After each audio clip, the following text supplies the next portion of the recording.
Meow, I'm Huples cat. The Canadian Red Cross sent me this. Thing is, how am I going to survive this pocket guide?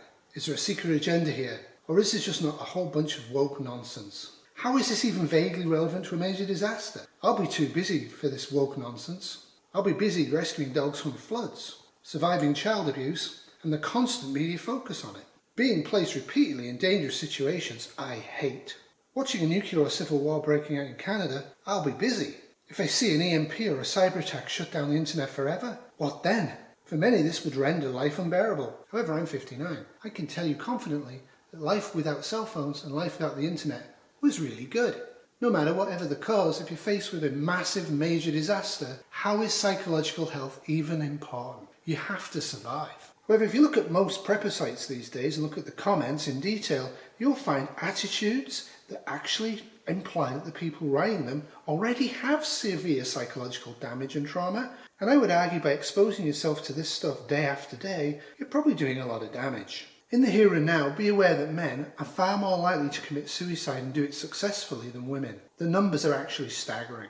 The incidence is high and it affects all age groups, especially those under the age of 35. But can this book help this or not? Well, yes, but tellingly it actually makes no mention of suicide, so get real training if you can. Psychological injuries impair your chance of survival in a disaster, and also in the here and now. I will focus on the Canadian Red Cross's 4 steps of look, listen, link and live in this video.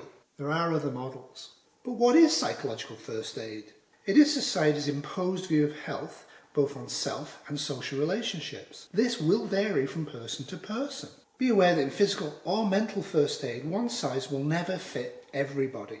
This slide is not helpful really, but it does show the importance of self-care and talking and listening. But who needs psychological first aid? Any distressed person. Remember, many will not identify as stressed, especially men. In a major disaster, we are all going to be stressed. What is really when? It is important today and tomorrow, and it was actually very important yesterday. Where you provided, of course, is important. What they mean by safety here is psychological safety, but in a major disaster, remember, it also has to be physically safe before you start offering psychological first aid. And for those who are already feeling depressed today before they started watching my video, remember, this is only your worst day so far. The glass is both half empty and half full, but in a disaster it is now shattered and it might cut you.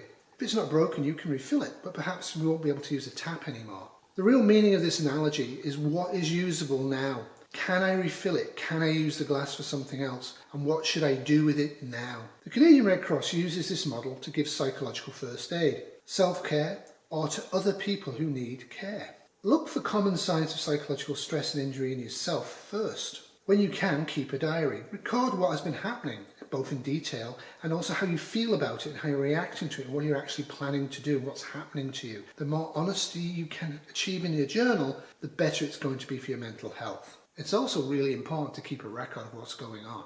Are you quicker to anger now? Are you sleeping badly due to mental issues? Are you more cynical and paranoid? Clearly some preppers are already angry, but many are already stern, socially inept, and full of hate and rage. Serious business is prepping, eh?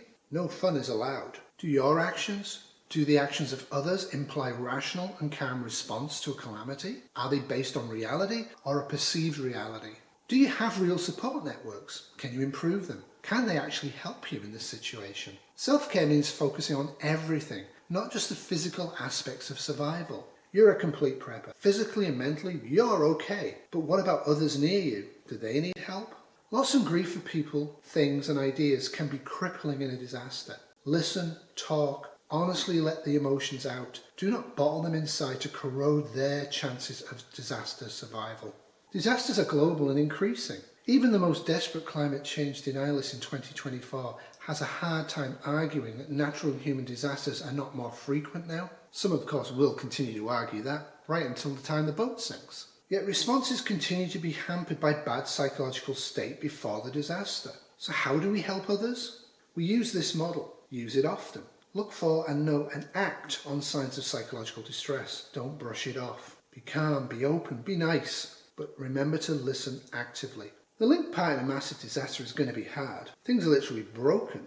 Re-establish links where you can. Where you can't, create new ones. Set aside a few minutes in the morning and the evening to state the group's progress so far, the objectives for the day, the objectives for the future week and the future months. Get feedback on this. Good and bad feedback is what you need. Get ideas. Ask everyone how they're doing and coping. Don't let them ignore answering these questions. Probe them gently. In the here and now, as a leader and as a follower, you must start to take your mental health seriously and the health of the group. Waiting until the disaster hits is not appropriate. Make sure everyone in the group, including yourself, is doing physical and mental self-care.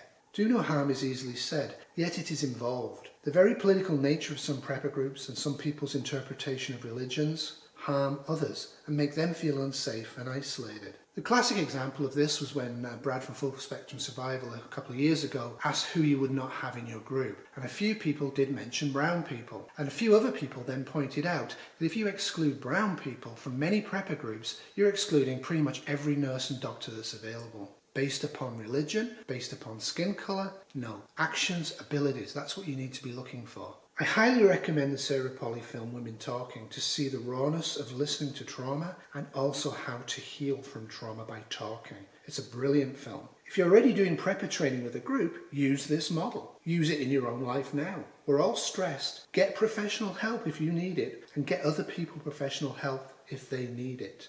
Think, look, ask, listen, help. Continue to do so. There are other models which range in complexity and usefulness in a major disaster, but it all boils down to taking it as seriously as you take infection control in a disaster. No matter what the psychological first aid is, knowing how to use it on yourself and on others and what to do and what not to do is critical. If you can, get actual training. Sure, a lot of it's going to be woke blah blah, but this is an important area of disaster response we as preppers tend to ignore. I'm not covering it in detail, but we're all going to have PTSD if we live through a major disaster. And in the here and now, a lot of men and women already have PTSD, and it is causing suffering. In a disaster, not dealing with it might mean you do not survive. Learn how to give psychological first aid. Do not avoid it as a topic. Do not avoid doing it. Recognize stress when it appears in yourself and in others, and figure out how to remove it or reduce it. Do not figure out how to ignore it. Use them most days now and every day in a major disaster. Get everybody in the group to do it. You can do it together or individually. I highly recommend Mr. and Mrs. Smith. No, not the film, but the 2024 TV series. In it they are told, control your breathing and you can control anything. This is actually not true, but we can use breathing to calm and focus. Diaphragmatic breathing is good. Sit comfortably. Have your back straight and your shoulders back but relaxed. Put one hand on your chest and one hand on your stomach. Breathe in through your nose for 2 seconds, hold it, purse your lips and exhale forcibly.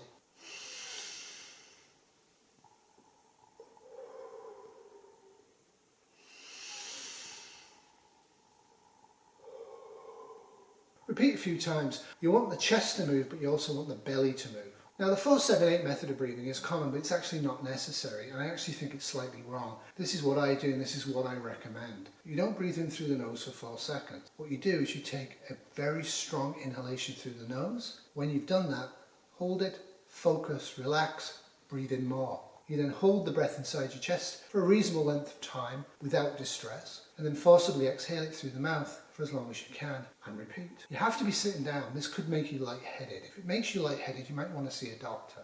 Okay?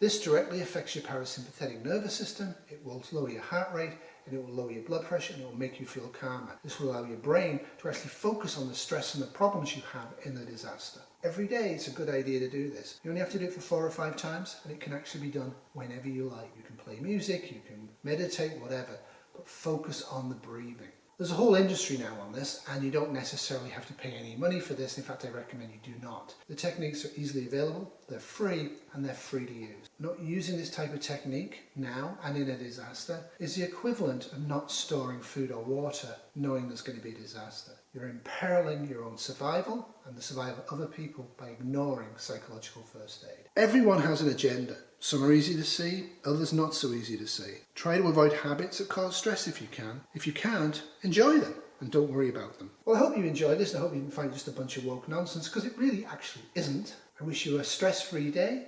Have fun. Toodles. This has been an Unstressed Terrier 2024 production.